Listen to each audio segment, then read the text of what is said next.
আমি আসলে একদম হাসানাত আব্দুল্লাহর গ্রামের বাড়িতে চলে আসছি। কাছাকাছি, হয়তো 2 মিনিট লাগবে। আসলে ওনার বাসাটা এমন একটা জায়গায়, মানে অনেক ভিতরে। তো আমি যেতে যেতে আমি আপনাদেরকে দেখানোর চেষ্টা করছি। হাসানাত আব্দুল্লাহর বাড়ির মধ্যে আমি চলে আসছি। সামনে অনেক দূর।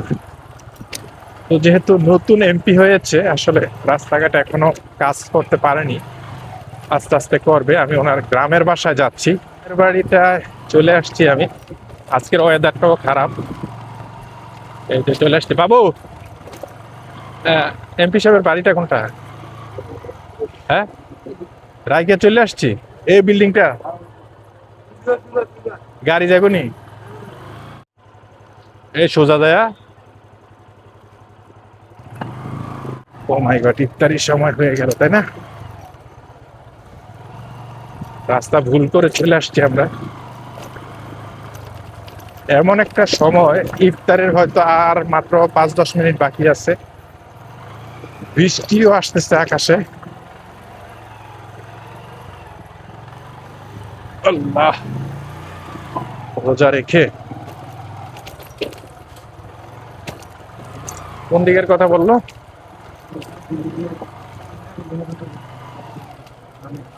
হ্যাঁ, এদিকে দিক।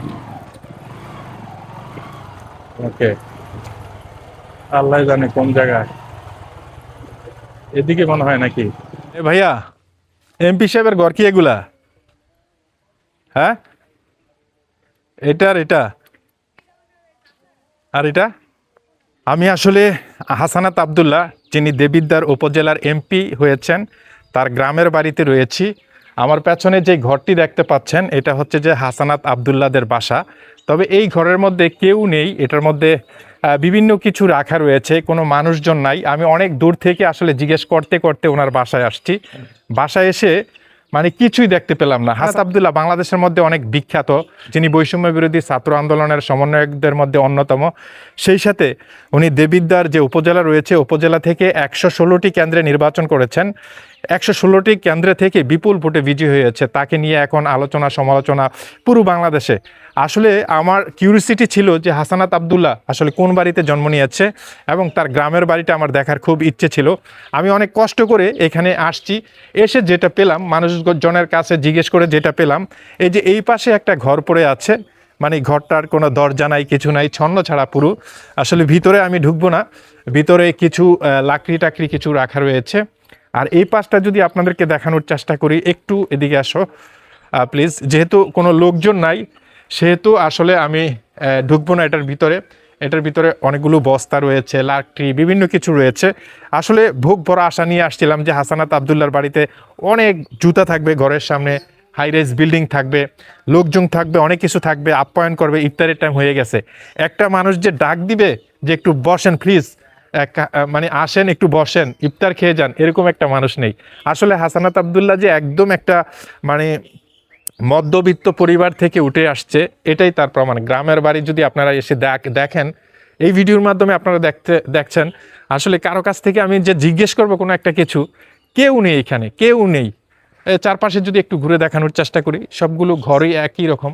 একটু দেখানোর চেষ্টা করো, একটু দেখানোর চেষ্টা করছি। সবগুলো ঘর একই রকম। আসলে কি একটি বাড়ি থেকে, কি একটি এলাকা থেকে একটা ছেলে আসলে বাংলাদেশের ক্যাপ্টেন হয়ে উঠেছে।